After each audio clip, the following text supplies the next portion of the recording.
ego, my ego. Eggo waffles from Kellogg's, part of this nutritious breakfast. Gently put in the ego. You down there, Daddy? Good news today at the ground round. You get a whole lot more at the ground round. You get a whole lot more. What's the good news? USD. And shout, it's gonna be a great day. Kellogg's waits for you, that spirit comes shining through, promising you a great day.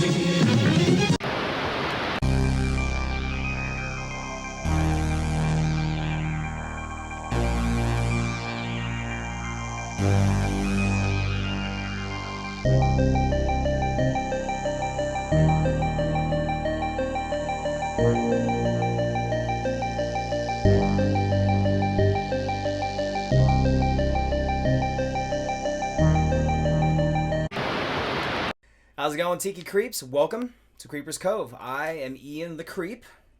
And I am Autumn. I am Queen of the Cove. That's right. Now, before we get started with this episode of Dark Paradise, huge thank you. Bones, see you, buddy. Bones Beach Boner. Took the reins last episode and did an amazing job, so thank you for covering our asses. I was still recovering from Tiki Oasis, so appreciate you taking that. But you got the Creep and you got the Queen, and we're back for this new episode of Dark Paradise. How you feeling? I mean, I feel as fancy as I look. Oof, you do look pretty damn fancy. I mean, I didn't get to go to Tiki Oasis, but I got this honorary tiara, if you will. That is a tikiara. Tikiara. This is by Fancy Fruits. Fancy Fruits, that's right. By Nancy Freeman. Yeah. Cool. And I see something poking underneath your beautiful, luscious hair. Oh, do you mean these dope... Are those your Tiki Togs Japanese float earrings? They are. Those are awesome. Yeah. I love those are them. fantastic. That's from Audrey Moorhead. Yes. And both of those artists are actually from California, which is where we were Tiki Oasis. So it was great to see them at the marketplace and be able to get the Queen of the Cove all decked out in some fancy new tiki attire. So all the cranial accessories look fantastic above and surrounding your face. Really all I need is cranial accessories. That's right. So if you guys got awesome tiki accessories, send them her way. She just makes them look great. So now, let's get down to business. Yes. All right, friends, get out your paranormal passports because we are going on a trip to New Zealand. Now, why New Zealand? What is the connection between tiki and New Zealand, do you think? You have any idea? Well, the word tiki originated in New Zealand. Aha! Very good. Thank you. Very, very good. Thank you. Yeah, that's right. So the word tiki is actually Maori, meaning first man. So that's where we got the name for tiki. We just kind of, bastardized it and made it our own. As we do. The American way. Cue the eagle. Ah! Oh, my. That's what they sound like. Sure. Yeah. So today, by extension, a tiki is a large or small, like wood carving or stone carving or ceramic tiki mug, right, for us tiki people, that is shaped into a humanoid form. Now, these tikis, at least historically, were used as, markers for significant locations or sacred places in Maori culture. Now, today, we use them typically for home tiki bars. Which is a sacred place. Which is a sacred to place. Us. To us, right? Yeah. Sacred. To us. It's subjective. Yeah. Yeah. So these carvings, which are made to represent deified ancestors, are found in almost all of the Polynesian cultures that we consider tiki. And that actually makes sense for the Maori because they are of Polynesian descent. Now, they were the greatest voyagers the world had probably ever seen, and they traveled all of the seas in Southeast Asia and Polynesia in their wakas, which were their massive canoes. Well, at some point, they stumbled upon this enormous landmass that was uninhabited by anyone else.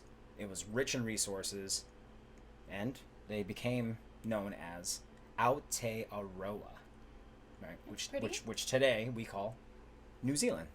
So. Okay, but where is Old Zealand?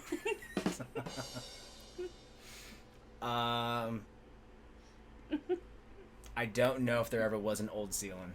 It's probably some Dutch location. I believe the Dutch were actually the first ones to have stumbled upon Aotearoa after the Maori.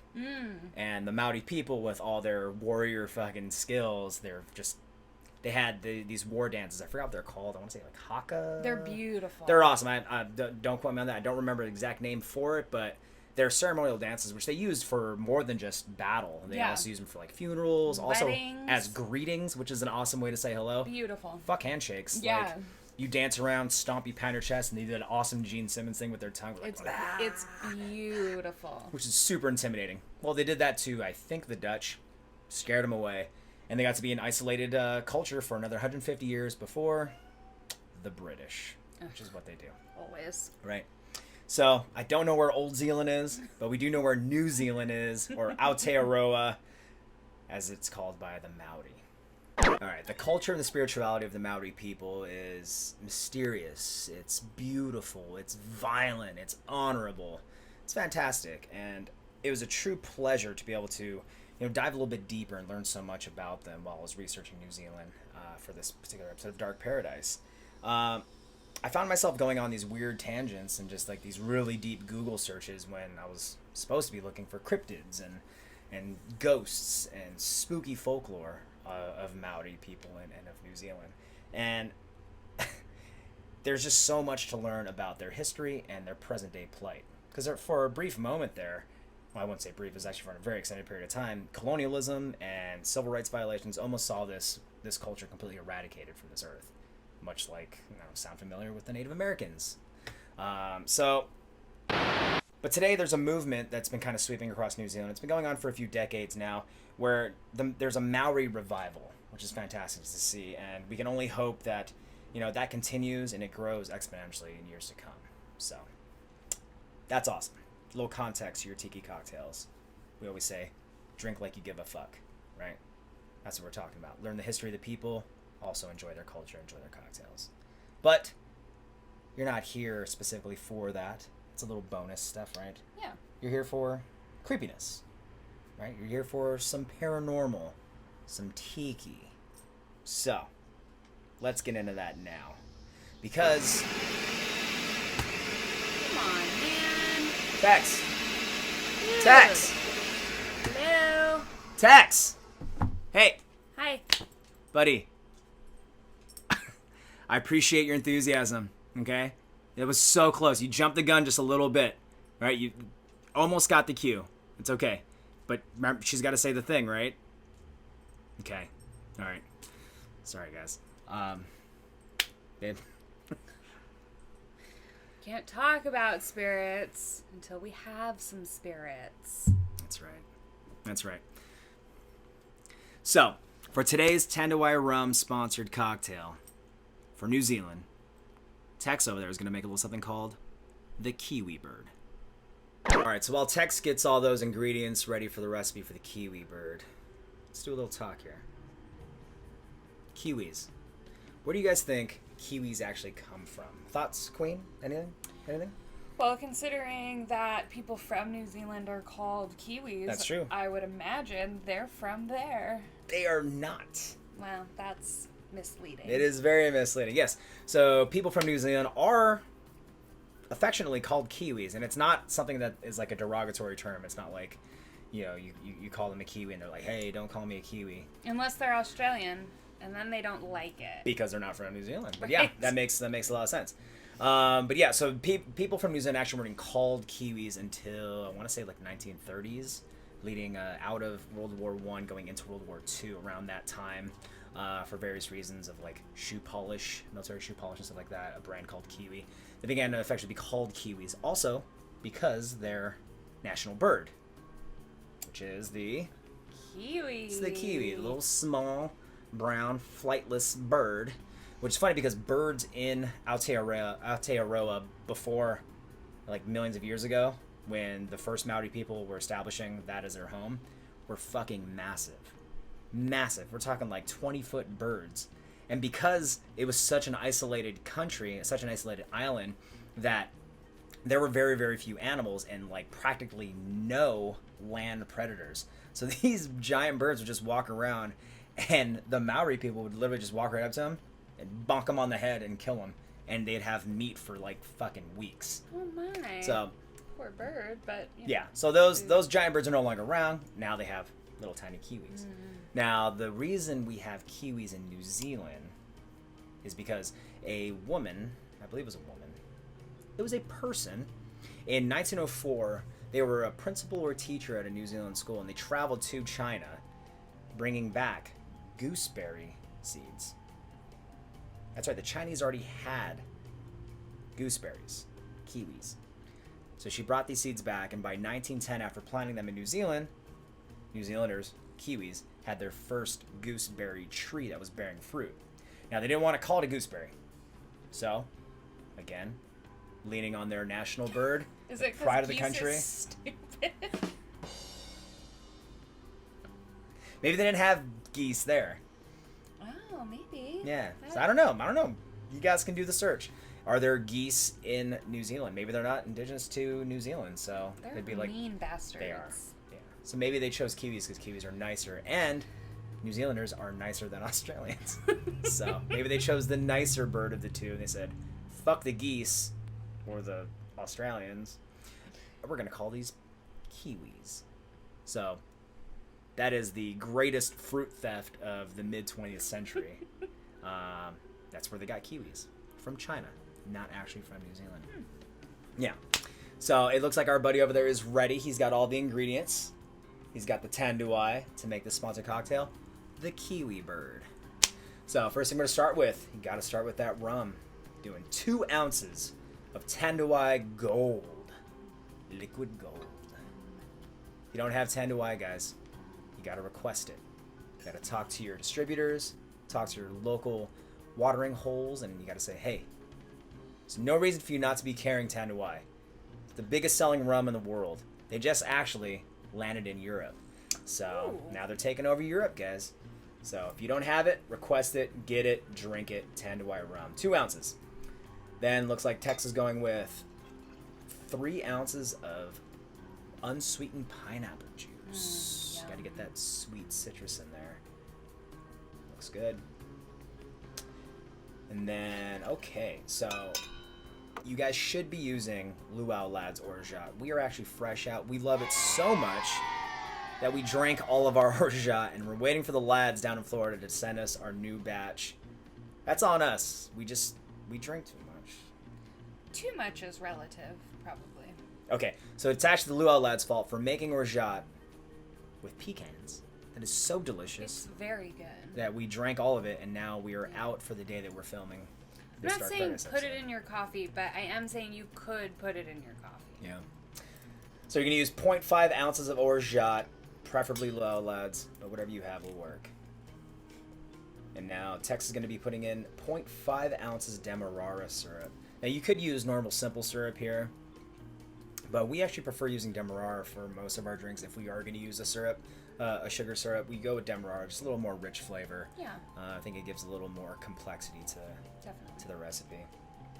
And now the main ingredient for the Kiwi Bird is the kiwis. So what you're going to do is cut off, the two ends of the kiwi, get rid of that fur, scoop out the good greenness on the inside there. You probably only need, I would say, 2 to make enough ounceage for this. You're going to need 1.5 ounces per cocktail. So blend it in the blender, just like he did when we weren't ready for him to do so. Go and get 1.5 ounces of Kiwi Puree and add that to your tin. Then, as always, get your Pebble Ice. We like to fill the tin about halfway, whatever ounceage of ice that is. Some people are very precise with their ice measurements. We are not. It's ice. Do you? Yeah, whatever makes you happy. So go about half the tin, cap it, and shake away. Look at that little guy. That doesn't bring a smile to your face. Seeing the innocent joy of a cannibal shaking a Kiwi Bird cocktail. It's beautiful. Don't call him that in my house. I'm sorry. That's right. We know the Queen is not okay with cannibalism, but she is okay with second chances, and we're happy to say No one's Tex, been eaten yet. Tex is not eating humans at the moment, so good job, buddy. All right, so you're going to pour that into, we would say use some type of Collins glass, because look at that. You got to be able to see all those beautiful kiwi seeds. It's just a beautiful pour. We go ahead and do a dirty dump just like he did. Perfect. Now the most important part of sipping a cocktail is you got to choose your favorite Surfside Sips reusable glass straw. Looks like Tex is going with the green bamboo. Perfect. That looks delicious. And that's it, guys. That's it, Creeps. You have a Kiwi Bird cocktail. Tex, bring it on over, buddy. Looks good. All right. Well, now that we have our Tanduay Rum sponsored cocktail, the Kiwi Bird. I mean, look at that. It is beautiful. Those seeds are just lovely. Oh, those little seeds. Those little seeds. Aren't they great? They're beautiful. And we have our Surfside Sip straws. That's such a very refreshing drink. Oh, lovely. The rum's there at the back of the tongue. With that pineapple and kiwi mix. Beautiful. It's delicious. It's really nice. Only thing that would make this better is if we had some Luau Lads Orgeat. I know. Some pecan orgeat. So, next time. But you guys can go get your pecan orgeat anytime you'd like. And they'll ship it to you by visiting luaulads.com. Use that coupon code. Dark P20. For 20% off your entire order. Just order like $100 worth of orgeat. Send us one bottle. Keep the rest for yourself. And we'll all be happy. Okay? So, now that we have our drinks, we can now get into some creepy stuff.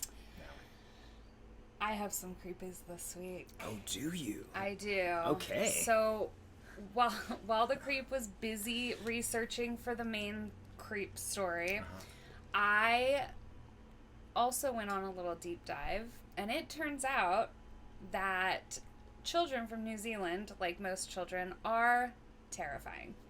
Children are like inherently creepy. So creepy. Why is that? Is it? I think because they're just like, they don't have like that veil of cynicism that you get when you get older. So they're more receptive to the paranormal, True. etc., etc. There is that idea, like the older you get, the closer you get to the grave, the more spiritual you become. And maybe it's maybe the same thing's on the reverse, like fresh out of the womb, you're as closest to death as you would be towards the end of your life. Sure. So they are as heavenly as they could possibly be, and you slowly get away from that the older you get. Yeah. So they are possibly more receptive to the paranormal. Which is also why you see like kids are always be like, ghost. Like they haven't been taught by life and experience to not believe in those things. Right, or so to not tell people those things. Yeah, right? the taboos of talking about the paranormal. Yeah. Yeah. Okay. Interesting. So. What'd you find? I'm going to call this Kiwi Kids Say the Creepiest Things. Okay, that's great. There's also a bug flying around in my face. Yeah, that's okay. I have a dog at my feet. So, yeah. Okay. So I found an article. Okay.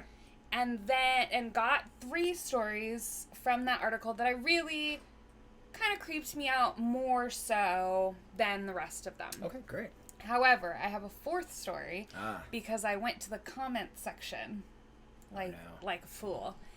And the 4th one I think is the most terrifying. So, okay. Are we ready? I'm excited. Kiwi Kids Say the Creepiest Things. All right. Let's have it, Queen. Let's hear it. Okay, so one parent tells the story about how when their oldest child was 2, they had just moved into a house, like a new house, and brought with them a rocking chair that used to belong to their grandmother. Okay. Been in the family for rocking years. Rocking chairs are already creepy. That's true, they are, but so comfortable. True. Love rocking chairs. So they brought this rocking chair. Their kid is 2. They're in this new home. The parent is in a different room and hears their 2-year-old laughing and kind of 2-year-old talking in the next room. So she goes in there and says, "Who are you talking to?" And without hesitation, the child goes to a box and like digs through and gets a picture of the grandmother and just points to her. Oh, God. So it's not really saying anything because she's 2, but she said plenty. She was talking. Yeah. In 2-year-old language. To grandmother. So that was the first one. Just going to ease you in because the next ones are significantly Yeah, that's worse. creepy. I mean, you see so many horror movies where they have rocking chairs and they can easily move on their own. So they already kind of have that spook But it's factor. also kind of nice. It's not like anything malicious. She's talking to her grandma. Well, we don't know what happened to the kid like a week later. Like, that ghost could have killed the whole family. We don't know. These are stories from parents. I feel like as a parent, I probably wouldn't share that if that child then died. But they're like, the Queen of the Cove is going to read this. It's going to be a super cool segment. Maybe. Sacrifices you have to make. I appreciate the sacrifice. Right. Okay. All right, what's the next one? So the next one is a little girl. And these are, let me check. All 3 of these are very specifically daughters. And Okay. one is... Because they're the creepiest. Yeah, sure. Girls are creepier one than is boys. not specified. Okay. So, the next one. This little girl goes up to her mother and asks her, I guess in New Zealand they have 50-cent pieces, which are like our quarters, basically. They're very common. They use them all the time. Okay. So she goes up and asks her mom for like a handful of 50-cent pieces. And she's like, okay, here you go. And gives her the 50-cent pieces. And she's, what do you need them for? And she's like, my dolls. And she's like, okay. So she walks by her room and she sees all of her daughter's dolls laid out in a row with 50-cent pieces on their eyes. Oh, fuck. So she asks her, what are you doing? And she says, all my dolls died and they needed money to go over. Oh, God. You got to get a new kid. Yeah, that one's broken. You got to go. You got to return that one. And you got to get a new one. Yeah. That's fucked up. Mm-hmm. So that story got me diving into the legend of the ferryman. Yeah. Which is not tiki. It's like ancient Greek, right? It's in a lot of different cultures. But it originated in ancient Greek. I only know that because It actually might be from Egypt as well. It's not? Okay. So then you already know. Why are you asking me? No, I don't. I don't know. But yeah, there's the old story of you have to pay the fare for the ferryman to take you into the afterlife. So yeah, putting coins on dolls, eyeballs. Why would she know that? Okay. Because she's haunted and you need to get a new one. You gotta get a new child. That one's broken. Yikes. Okay. I don't like it. They're just getting progressively worse. Okay. Okay. So this one, this was the last one of the article I read before the comment one. And this one really got me. Okay. And I don't know why. The eye thing is maybe worse, but for me this next one's worse. So a kid is out. This is the nondescript child. We don't know if it's daughter or son. Gender fluid. Gender fluid, sure. Whatever. So this child, whomever, is out in the family garden, and they had lived there for a while, so they're familiar with their family garden, and he is making a headstone. And so... For, like, the roses? Well, the parent thought maybe Hopefully. it was like a fish or a frog or one of those crazy bugs that New Zealand has. His pet hobbit died. Yeah, something like that. Yeah. So she thinks nothing of it and then goes out the next day and it has the name written on it in her kid's handwriting of a person who had taken his own life in the house before they lived there. That's horrible. Fucked. I hate that story so much because why? It's in her kid's handwriting. Why would that kid know that person's name? Again, not really saying anything, so maybe I need to rename this segment.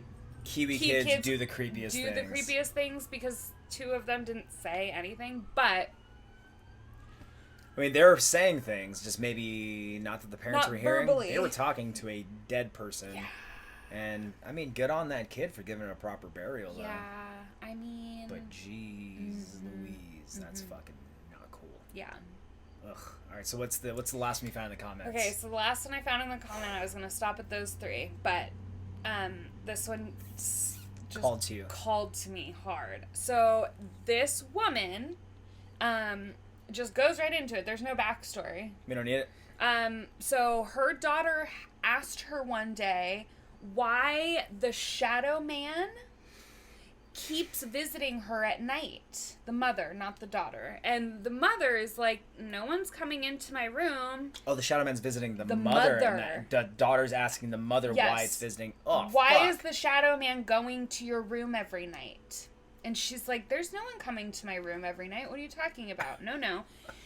So this woman is explaining that to this day, it sounds like it's been a while, to this day, her daughter insists that for several years, the entirety of the time that they had lived in that house, every night that she saw her mom go into the room, she then saw a Shadow Man go into the room after her.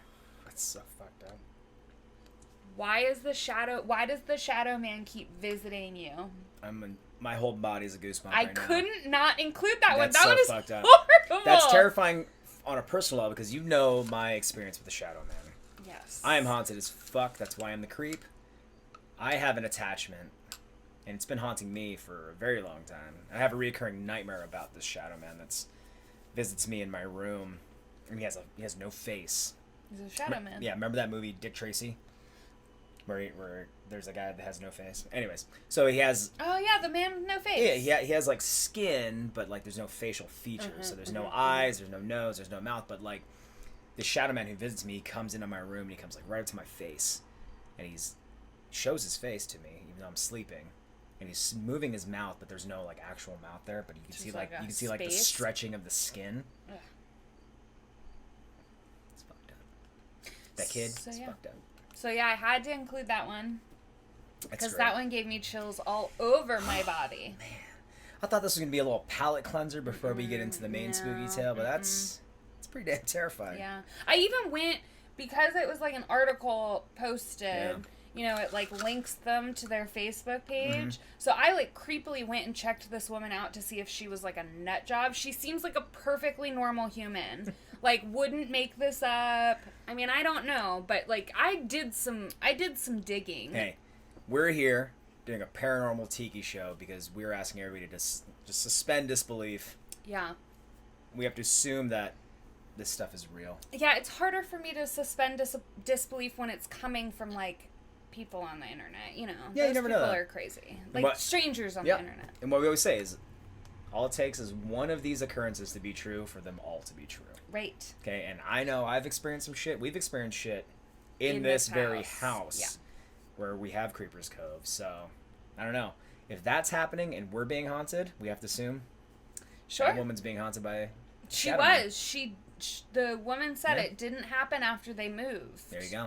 So it was So it was isolated in that house. Yeah, the daughter said it was. She's still insistent that it happened until they moved. Yeah, well, good for them getting the fuck out of that house. Yeah. And leaving that Shadow Man there alone. So, sucks for that family who moved in afterwards, though. Yeah. So, that was awesome. Thank you. Thank you for sharing that. You're welcome. I'm glad you found it. Yeah, I'm still a little weirded out by that last one. So, Yeah, it's not good.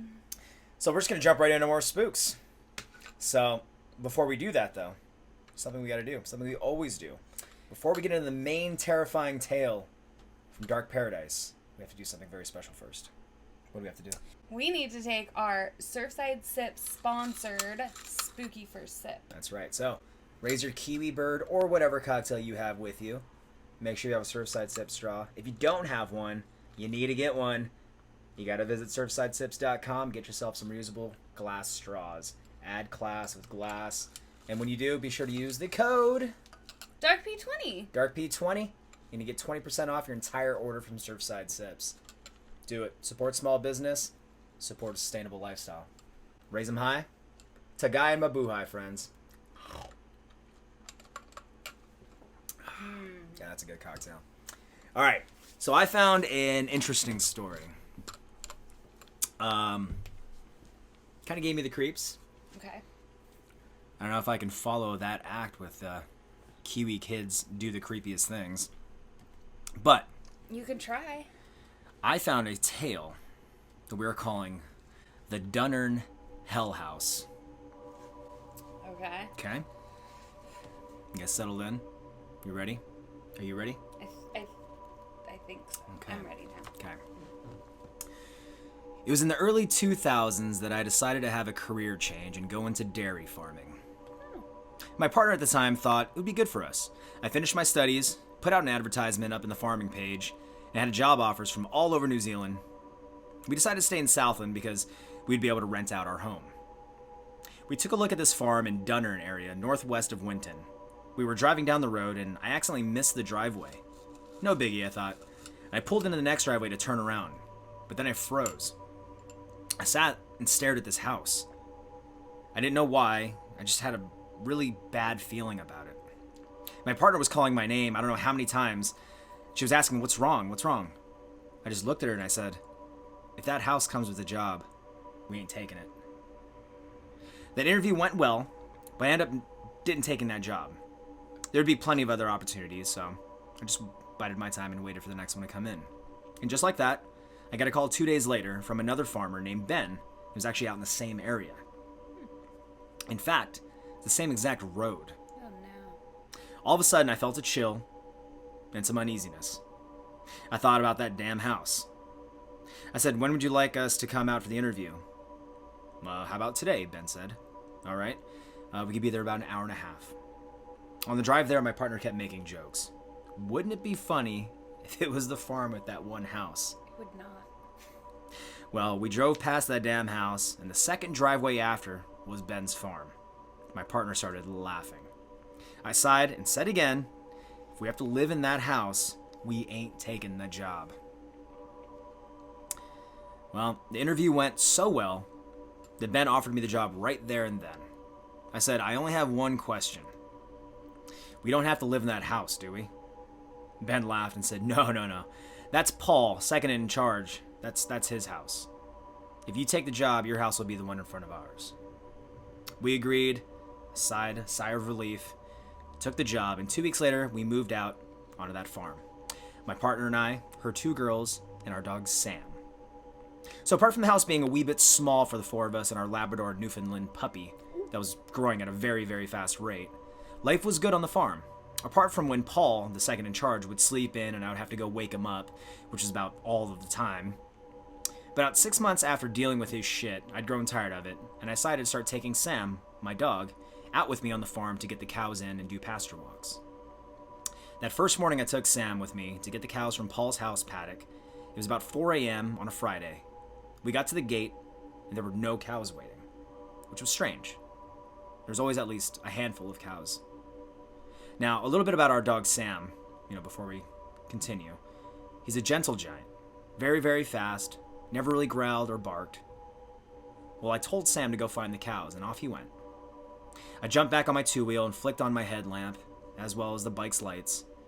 And I could hear the cows moving, so I knew they were out there. Eventually, I came up on Sam. I was about 10 feet away from him, and he was standing dead still. He'd lowered his body slightly to the ground, like he was about to stalk someone or something. He was staring straight at Paul's house. Then he started in with a low, quiet, guttural growl. I called him because he was starting to freak me out. He didn't even acknowledge me. I yelled out, "Sam, come!" But he didn't move. Not even a single hair in my direction. He just kept growling. "Ah, bugger you," I yelled. Gary, the other worker, is at the shed waiting for the cows. Finally, I left Sam and I went up to the paddock to get the cows myself. When I found them, they were clearly stressed and agitated. They had churned up the back part of the paddock and they didn't want to move from where they were. Then Sam started going off barking, the nastiest bark and growl I'd ever heard. I knew the cows weren't going to move, so I raced back up to where Sam was freaking out. Just as I got there, Paul had come out of his house and was coming out of his back door. He told Sam to shut up and turned to me. "Why is he nutting out?" "Did you see anything?" I asked him as I shined my headlamp in his direction. And just then, Sam darted off from his crouch, doing a 20-foot dash to his right and then to his left. Paul said no, he couldn't see anything. And then there was a loud thud. We turned to see Sam, my dog, flying through the air and then landing with a yelp.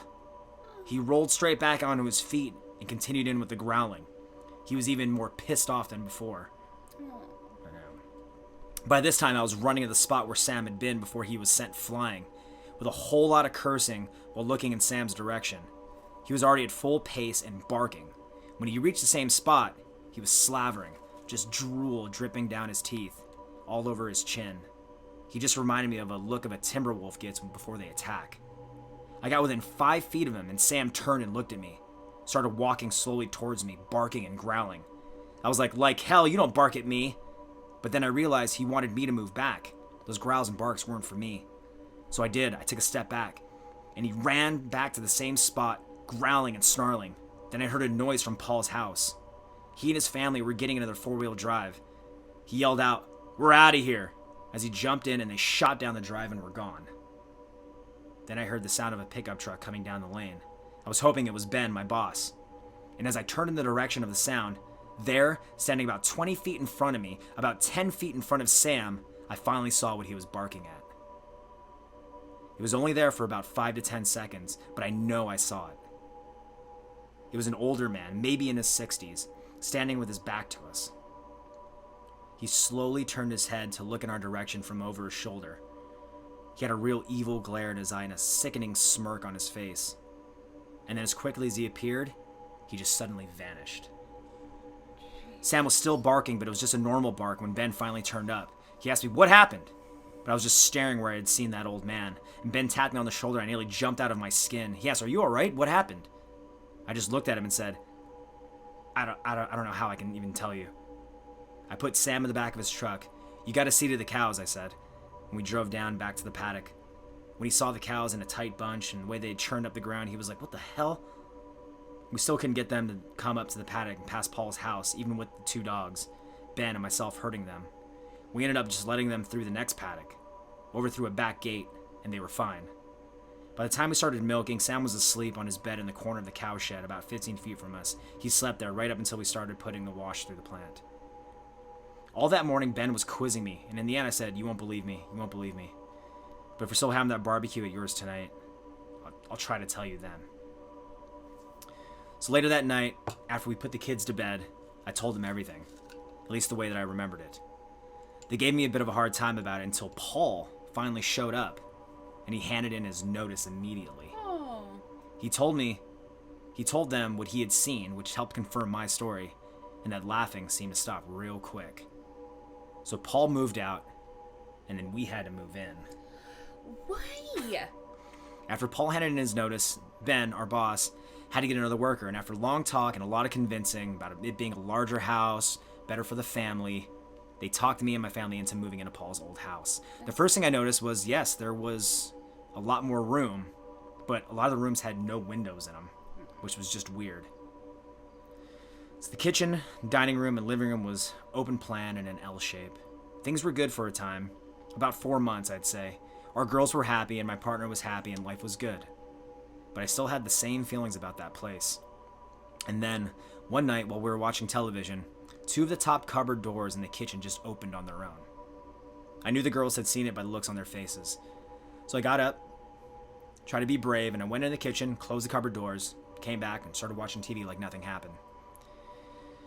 Next minute, the cutlery drawer flew across the kitchen. It scared the hell out of everyone. And then, of course, the light started flickering. Sam was already on his feet, growling, and the girls were crying, hugging their mom, and she was looking at me as if I could explain what the hell just happened. I told my partner, "Go pack a bag for you and the girls and get out." Then I rang Ben. I told him, "You need to get down here ASAP." The lights were flickering. The cupboards and drawers were flying, opening and closing. It was only happening in the kitchen, living room, and dining rooms. My partner had gone with the girls to the bedroom to pack, and Sam and I were still in the living room. I could see Ben in his truck coming down the road. As he came inside, I could see the terror in his face. Ben was a big boy, standing well over 6 feet. Fiery red hair, but I could see he was very, very scared.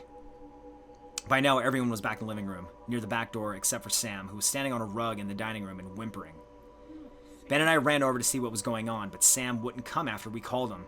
He was standing there shaking, peeing on the rug, which was now being pulled somehow by an unseen force down the hallway. Sam was yelping and then growling as if he was being hit. Ben and I both grabbed the rug and were trying to wrestle it back into the room. We tried to pull it back, but we just couldn't. I got finally between Sam and whatever was trying to hit him, and all of a sudden, my back felt like it was burning. But I didn't have time to worry about that. Later on, when I was getting changed, I discovered I had 5 big scratch marks going diagonally down my back. Eventually, I got Sam off the rug, and Ben let it go, and it flew into the hallway. Ben, Sam, and I ran out of the house, jumped into our trucks, and tore off down the drive. I'd never seen my partner drive the way she did that night. I kept looking back at the house, and the lights were still going nuts inside. When we got inside of Ben's house, I had a glass of bourbon followed by a very strong cup of coffee. I don't think many of us got much sleep that night, or many nights after. I handed in my notice and stayed at Ben's house while I worked out my notice period with Sam. We moved out of the house, but only during daylight hours. My partner and the girls moved back to town and stayed with the family until we could move back into our own house. Today, I live in Auckland, and yes, Sam is still with me. A little bit grayer, but just as lovable as ever. However, now he has bad dreams and cries and growls in his sleep. I often have to wake him up and let him know that he's fine and safe with his mom and dad. As for myself, well, I try not to think about that house and what happened there. Poor Sam. Poor Sam. So that is the Dunearn Hell House. Alright. It's a pretty spooky tale, right? My God. Pretty creepy. I mean, luckily our little haunting we have here at the house hasn't gotten to a point where anyone's getting their back scratched or making our dog pee on things. Yeah, I don't think ours is mean. Yeah. He just like hides the remote and stuff like that. Yeah. Yeah. Pours water on the bed every once in a while. It's just silly. Yeah. It's just a little jesting. Yeah. A little Yeah. innocent fuckery. Yeah. Yeah. Yeah. So, New Zealand's haunted as shit.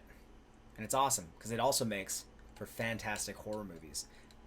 New Zealand Kiwis, they're fanatical about their horror films. And they've really made a name for themselves with comedic horror comedies, which we love. Yes. You love it. I Like, love what's them. what's probably your favorite movie I mean... in the horror comedy genre? Shaun of the Dead. Oh, yeah. She loves Shaun of the Dead. Love Shaun of the Dead. Love Shaun of the Dead. It's amazing. Yeah. Simon Pegg. Boom. Yeah. Great. So, Yeah. there's just something about the New Zealanders' sense of humor that just executes horror comedy Very well. perfectly. Yeah. Perfectly. I mean, we got so many great movies. We have Black Sheep, not the one with Chris Farley. Black Sheep. It's about like actual fucking like flesh-eating sheep in New Zealand. Fantastic. I think 2006. We got Frighteners. All the early Peter Jackson stuff. What we do in the shadows. You know. Love it. Tell you Very what, good. TT, all the amazing stuff, Flight Concord stuff, not horror, but you get that sense of humor. Just really appeals to me. I love it all. So we had to choose an awesome New Zealand horror movie for you guys, and we decided to do something in the horror comedy genre because they fucking know how to do it so well. Now we could say watch Black Sheep, we could say watch Frighteners, we could say what we do in the shadows. Those are great, but I feel like a lot of people have seen those, so we're gonna stay away from those ones. But we did have a couple other ones that we want to suggest in case you haven't seen them. So the biggest one, of course, which I think is an obvious one, is Peter Jackson's Brain Dead from 1992, or known as Dead Alive in the United States release. I mean, what do you say about Peter Jackson's Dead Alive? It's a perfect zombie movie. It has all of the amazing attempts and imagination in terms of practical effects that Peter Jackson was going for in Bad Taste about 5 years before that, but it's just executed perfectly now that he had his name out there and he had a little bit more of a budget. And it has probably my favorite kill scene. Oh, Now, I in didn't know that. case you haven't seen it, I won't spoil it too much, but I will say one word. Lawnmower is a fucking phenomenal scene, right? So there's a Sumatran monkey rat or rat monkey that causes all these people with a single bite to become zombies. And the main character has to cleverly find a way to kill many of them in a very, very small space in a short amount of time. So definitely recommend watching Peter Jackson's epic horror comedy film, Dead Alive. This is pre-Lord of the Rings. But it's all there. It's all there. The talent is there. Right? So the other one we want to suggest, you remember this one, Deathgasm. Remember watching this one with me? Oh, yeah. So I think it's still available on Shudder because Joe Bob Briggs did it on his last drive-in. I think not this most recent season, but the season prior. They included Deathgasm, 2015 movie, in one of their episodes. It's so good. It's everything you want from a heavy metal horror comedy. about this poor kid who has to go move in with his aunt and uncle in a small New Zealand town where he's obviously a freak because he loves death metal. He gets picked on at school, but of course he finds his people, those other outcasts, and they decide to form a black metal, death metal band, and with the only other headbanger in the whole town. And of course, they come across something spooky. They find all this old music sheets from a very, very famous horror metal singer who was also deep into the occult. And wackiness ensues. It's fucking phenomenal. Definitely recommend that you watch that one. But we wanted to go with one that was maybe a little more unknown. Doesn't get as much praise. This one came out in 2014. It's also available on Shudder. We loved it. Mm-hmm. We're going to play the trailer for you now. That movie is Housebound. Enjoy. Your client has been through a number of these treatment programs in the past, and the results have been less than spectacular. Miss Bucknell is in need of stability. I'm therefore ordering an urgent report into the suitability of her mother's house for a sentence of 8 months home detention. Gosh, that's high tech, isn't it? Aren't you lucky, Kylie, having all that fancy technology on your foot? Nice being back home. Some things have happened since I've been here. Things I can't explain. I'm not the only one who thought there was a ghost in this house, Kylie. What are you going to do against a hostile spirit? I'm going to smash it in the face. When you put an overactive mind in an inactive environment, there's bound to be complications. I don't need a counselling session, I just need to get out of this house! Oh, no, they've been doing this all week. Hold on.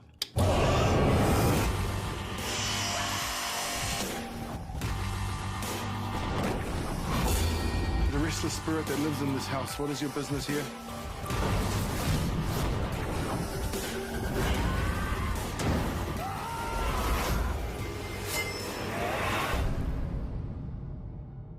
So, are you happy to proceed with the story that Mr. McRandall was attacked by a vengeful ghost?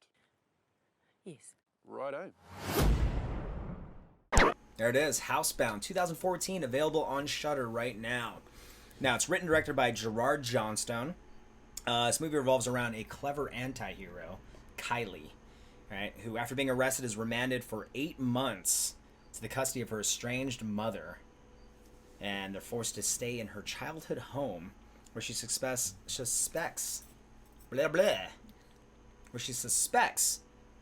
that evil may be lurking. This movie's hilarious. Pretty spooky, but very, very funny. What do you think of this movie? I loved it. Yeah. They had some jump factors. They had one surprise that was... the movie had a lot of twists. It did have a lot of twists. We don't want to give too much away because, like, it starts taking you in a direction where you think it's going to go. You think it's going to be predictable, and then just all over the place. Yeah, keeps you guessing.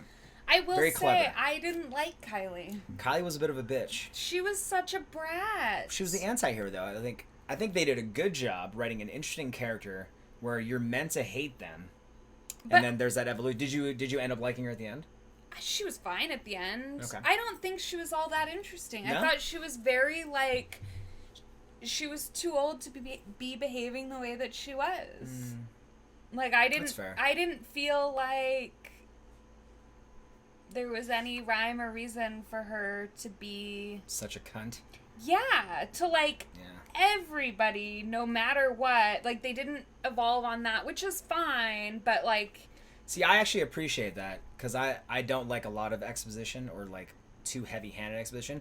I can only just assume maybe she's just been through some shit, and I can insert my own life experience into why I'm an asshole. Yeah, but she's, like, our age, and Sure. we're not an asshole to people. Sure. Not to, like, everybody. She was an asshole to everybody. Well, I mean, from the opening scene, she gets arrested. She's living a life of crime. She obviously has made some choices. Sure. Has been forced to make some choices. But she's an asshole to everybody. She's an asshole. And what do we always say in the Cove? Don't be an asshole. Don't be an asshole. Kylie, big asshole. But the mother... Is a big asshole. Doesn't have a big asshole. She might have a normal-sized asshole. I don't know. Right. Not the mother. No. Miriam. Miriam was a gem. So like every other amazing New Zealand film that we love, the cast of characters are so well rendered and so well rounded and hilarious. Miriam is a fucking gem. She's just like wonderfully aloof, so pleasant and welcoming and kind, almost to the point of fault. Yeah. But just, God, that New Zealand writing, much like British humor, there's just a different punch than the American comedy that we're used to seeing in like comedies. It's phenomenal. I don't know exactly how like what the joke structure would look like if you actually turn it into an equation, but it's completely different than American humor, and New Zealand humor is just a different animal, and I love it so much. It was and it's great. And it's literally like you can have a main character, but it's all the other characters that make the movie so successful. Yeah, like Miriam the mother, like the security guard, Amos. Amos. So there's a guy, Amos, who is in charge of whenever Kylie's ankle bracelet goes off because she's gone past the boundary, past her boundaries, from her house arrest. He gets noticed and he has to go check on her. So he becomes a really, really big figure in this movie, and he's fucking hilarious. Turns out he is a paranormal investigator on the side. It just makes for a really, really good interaction between the characters. It was lovely. Would you recommend this movie to people? 100%. Yeah, same. I really, really enjoyed this. Now, the scores on this movie from IMDb are 6.8 out of 10. It's a pretty decent score. Yeah. It's not like Schindler's List. It's not Shawshank. Sure. But I don't think that was John Stone's attempt. Probably not. He wasn't trying to make a horror comedy. Schindler's List? Shawshank? No. He made a great movie. 6.8, very respectable score for IMDb. Rotten Tomatoes, 95% fresh. Fuck yeah. I agree. Does not surprise me. I agree. This Me movie too. is pretty fucking fresh. It was great. Pretty fresh. Yep. So what would you score this one out of 10? I mean, I'm gonna go 9 and Whoa. a quarter. Going in probably. the nines. Oh 9 yeah, and a quarter. I really enjoyed 9 and a it. quarter. That's 9.25. That's Yeah. almost 9.3. Almost. Yeah. No, I have my issues with Kylie, but like the story made up for it. Everybody else made up for it. I loved it. I love it. I loved it. I do too. I'm not going to go that generous with it, but I'm going to give it an 8.4. That's pretty generous for you. Pretty generous You're for pretty me. stingy with your points. I am, because I just always feel there's going to be something better, and I don't want to give something a score that's going to be too high, that's going to conflict with something that I know can be better. Yeah. But yeah, no, this movie's great. Housebound, 2014, available on Shudder, 9.25, 8.4. Definitely recommend you watch this movie, friends. Yes. Give it a go. Enjoy, creeps. All right, friends, we've gotten to the point in Dark Paradise where it's probably your favorite segment. It's, I think, my favorite segment, aside from telling a spooky tale and trying to scare you people. Sure. And maybe making the cocktails, because, excuse me, I get to enjoy a Kiwi Bird. Delicious. But we've come to the point, your favorite part of this show, your favorite part of Dark Paradise, in which the Queen of the Cove becomes an unwilling participant in a horror movie themed game. Now, we've played Say My Name, Say My Name. We've played that. But we're not going to play Say My Name every week. We got to give you guys something new. We got to give her something new. So, we have a new game tonight that we are calling EMOJIPers Creepers. In this game, we're going to be showing the Queen of the Cove a horror movie described with emojis. So, I feel good about this one. you feel good about this one? I feel good about this one. I feel like you're going to do pretty well at this. Okay. Yeah. Okay. Well, Are they here. movies I've seen? Oh, I'm sure. Okay. Now, I'm going to want to ease you into this round. So you have seen these movies, but the more we play this game, we're going to get more obscure with it to challenge you a bit more. Sure. Right? Okay. But I figured, it's our first round. I'm going to ease you in. Okay. Right? Okay. So, EMOJIpers Creepers. Okay. Are you ready? I think so. Okay, just a test. Just a test. If I show you the brown swirly emoji, what is that? Poop? Poop. Good. Okay. What about if I send you an eggplant? I can't say that. You can totally say it. That's your dick. It's not my dick. It's a dick. Oh. Well, why would you be sending me somebody else's I don't know. dick? I'm just saying. Just testing to see if your brain is in the right frame of mind. To translate emojis into things in movies. I think yes. Yeah? I think so. Okay. All right, friends. Are you ready? I'm ready. All right, creepers. First movie. I'm going to pull it up for you. Now, describe what you see before you start making your guesses. What do you see? What's the first image you see there? Okay, we have a hospital. The pen emoji. Mm-hmm. The dancing ladies emoji. Mm-hmm. Some whiskey. Okay. An axe. And a frozen face. I know exactly what this is, even though it's a hospital, by that frozen face, because that is the exact face that he makes in The Shining. Tell me that that's not what that is. It's perfect.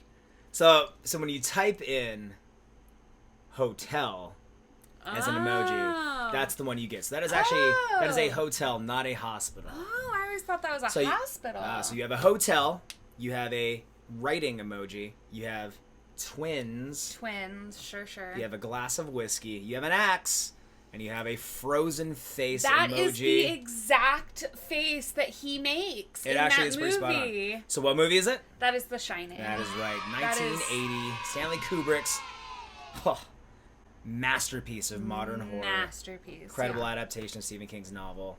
1980, The Shining. 1 for 1. Ding. I already like this game better. 1 for 1. All right.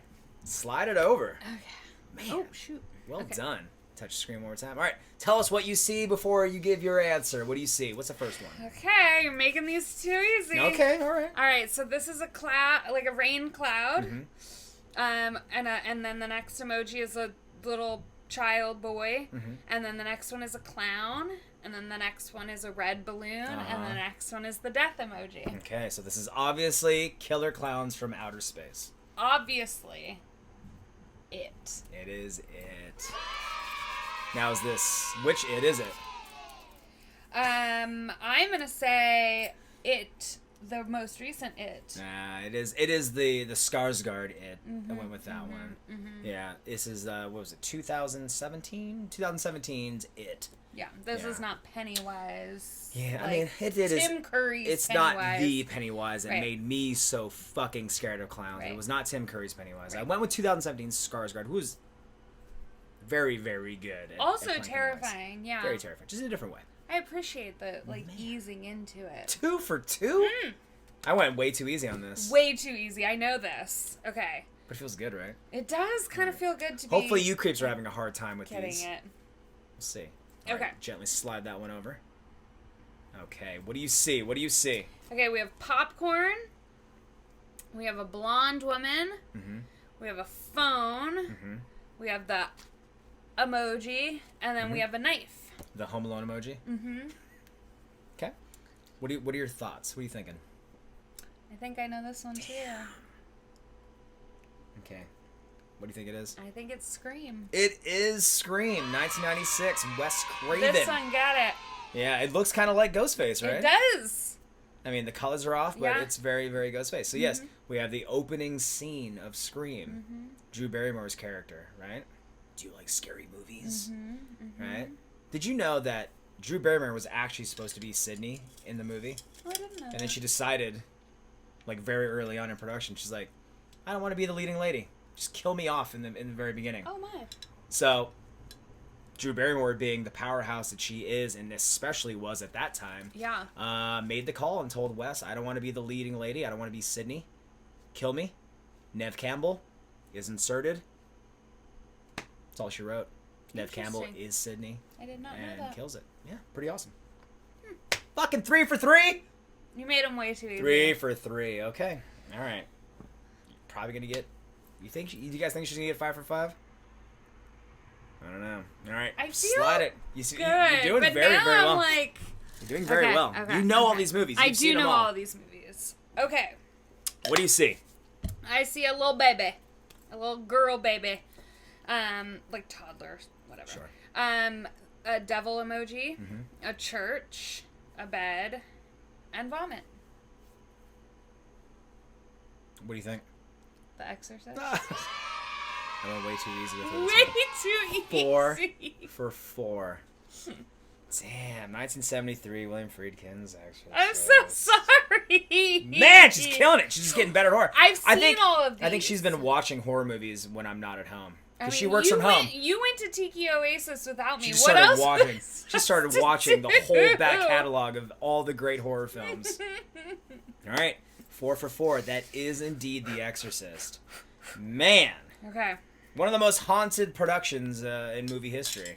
Oh. Yeah, lots of freaky shit happened while they were filming that. So, and also, I can't say for sure, but our buddy Chip from Ohana is dead. Just got some shit coming out. Just saying. You're gonna be hearing some big things pretty soon. Just an FYI. Exorcist. Very cool. Very cool. All right, 4 for 4. Let's see if you could do it. See if you could do the undoable. Kevin Garnett, anything is possible. Let's see it. Swipe it. Number 5. What do you see? Oh, man. Okay, so we see an interracial couple. Mm-hmm. We see a red car. We see another couple that may be interracial, but maybe not. A teapot, a scared emoji, and running. Mm-hmm. This one's a little harder for me. Good. Good. Come on. The teapot is throwing me off a little. Okay. Because I think I know what it might be, but I don't know in what relation the teapot would have to it. Okay. I'm actually not sure if you've seen this movie or not. Oh, really? I feel like you have.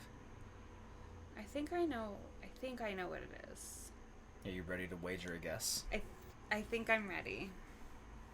Okay, guys. If she gets this right, she's gonna go 5 for 5. It's a redemption song. Damn. If she doesn't, it's gonna be 4 for 5, and it's gonna be great, but no one's gonna remember that. Right. Nobody cares. Might as well about just forget it. about it. Yeah. Don't even say a good job. Yeah. It's 5 to 5 or bust. Okay. Okay? All right. What is this movie? Is this Get Out? Fuck. It is? It is Get What's Out. the teapot? She gives him tea to, like, paralyze him. Oh, that's right. Yeah. Okay. So you have the interracial couple, Yeah. and they drive out to go meet her family. Okay. The guy's a little more brown than he Yeah. should have been, but it is Don't a white... say it like that. No, you know what I mean. Based on what the movie is. Sure. He's white as shit. Yeah. Okay. And then, I forgot she about has the him the tea. That one was That's the one when he that, goes in the dark place. Yeah. And then he has to get out. He has to run. Okay, the teapot threw me off because I didn't remember. Oh, 5 my for 5. God. 5 for 5, guys. Everybody give it up. Give it up for the Queen of Cove. Perfect 5 for 5. Well fucking done. My crown is lucky. Yeah. Damn. I'm impressed. Thank you. Me too, kind of. 5 for 5 on a horror movie game. Pretty turned on. Oh. We gotta go. We gotta go. Just... Whew. All right.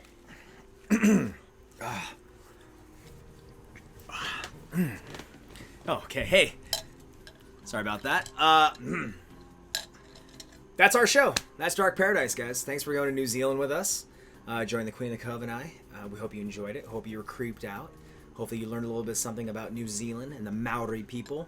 Again, if you have time, and we really hope you do make the time, do a little bit of research, do a little reading, learn about the Maori culture, learn about this culture that really kind of gave us, those early first nuggets of what we consider tiki. So, very, very important place in this culture that we love and we continue to celebrate.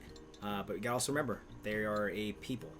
So they've been going through a lot of shit for a lot of years, but they are seeing a resurgence. They're seeing a revival of their culture, and we can only hope that that keeps going in this positive forward direction that it is right now. So learn about that. Drink like you give a fuck. Speaking of drinking, we should thank our sponsors, because without them, we couldn't really do this. So thank you to Tanduay Rum, distinctly Filipino, biggest selling rum in the entire world. Congrats to Tanduay Rum for just landing in Europe. First time they're going to be able to carry Tanduay Rum in Europe, so that's awesome for them. If you don't have Tanduay Rum in the state where you live, well, you got to ask. You gotta talk to your bartenders, your bar owners, your bar keeps. You gotta talk to your distributors. Say, hey, please carry Tanduay Rum. I need it. Okay? Also, glass straws. Thank you to Surfside Sips, right? Support small business, support sustainability, all right? If you don't have Surfside Sips, I'm so sorry, but you can fix that. You can rectify that mistake in your life by going to surfsidesips.com and ordering all of your glass straws that you want. And guess what? You can get 20% off those straws by using what code? DarkP20. DarkP20. 20% off your entire order. And, you know, that code actually works somewhere else. It works with Luau Lads. It does work with Luau Lads. LuauLads.com, guys. You know, you could actually use that code to get 20% off all of your Orgeat. The Orgeat that we don't have here right now. But it's coming, and we're going to be using it again. Don't you worry. We can't wait. All right? So you could also get falernum from them. You get pre-mixed Saturn. Delicious. You could also get shirts, glassware. Pretty awesome. It's no brainer. DarkP20. Support Luau Lads. Support their small business and the great things they're doing down in Florida. That's it, guys. That's Dark Paradise, New Zealand. Hope you enjoyed it. We're going to see you next time. I can't tell you where we're going yet. But it's going to be something super creepy, super tiki. Alright? So remember, till then, stay creepy. And do that tiki. Bye, friends.